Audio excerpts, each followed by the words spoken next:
Hello! Magluluto tayo ng gulay ngayong araw. Ito ang sangkap ng ating lutong gulay ngayong araw. Ayan, papaya, puso ng saging, at syempre may malunggay. At ito, gagataan natin siya. At syempre, ang ating sardinas. Ayan, yan ang mga sangkap ng ating lulutuin ngayong araw. Gamitin natin ay kalandi uling. Pag nandito sa bundok talaga, kalandi uling. Wala yung kuya ko, so ako na magluluto para sa kanya. Ayan, padalitan na natin ng apoy.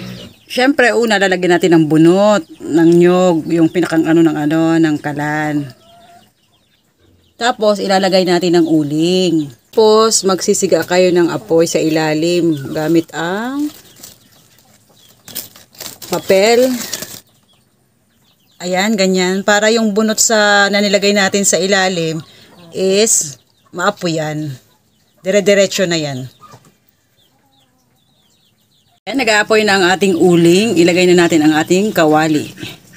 So, hintayin natin matuyo ang ng kawali. Yan, lagyan natin ng oil.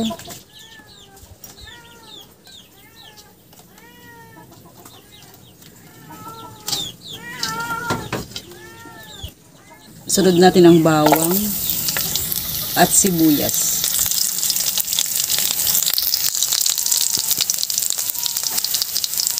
At isunod na natin ang carninas.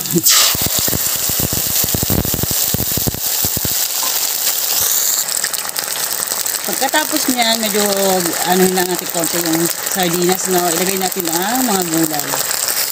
Ayan, inilagay natin ang ating papaya. Tapos hahaluin natin siya. Isusunod natin ang puso ng saging. Diyan ang puso ng saging. Haluin natin. Pag nahalo na natin ganyan, takpan natin para maluto yung gulay. Mamaya na yung gata. Ayan, sisilip-silipin nyo din guys kung malambot na o hindi yung mga gulay. Saka natin ilalagay ang gata, no? Ayan, malambot-lambot na ang ating gulay. Ilalagay ko na yung gata.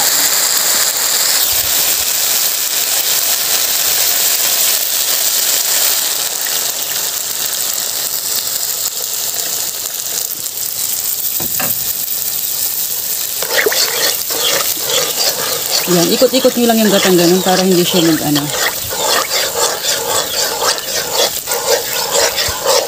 Tapos huwag nyo nang tatakpan guys, huwag nyo nang tatakpan. Ang ito ka lang mga lutong probinsya. Siyempre, titikman nyo, lalagyan nyo ng seasoning kung masarap na siya o hindi.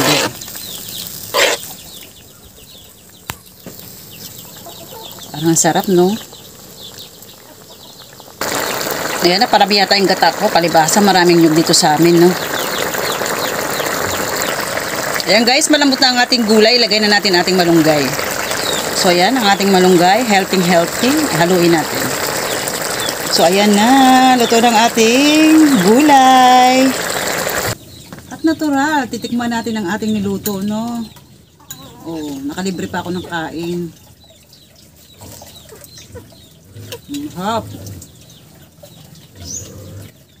Kapag ka sa baba, puro acne. Kapag ka dito maraming gulay. Libre pa, walang bayad. Kunin mo lang sa paligid. Nakakain ka na. Ang ingin ng aso ko, no? Masarap siya, guys.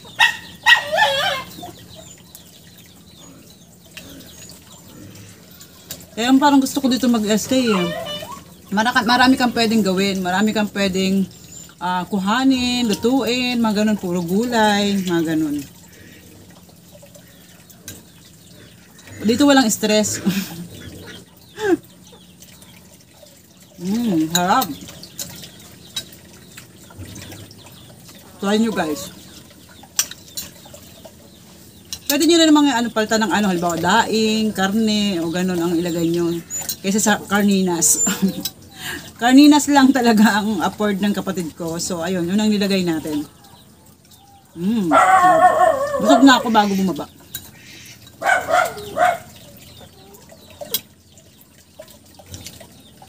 Bye-bye!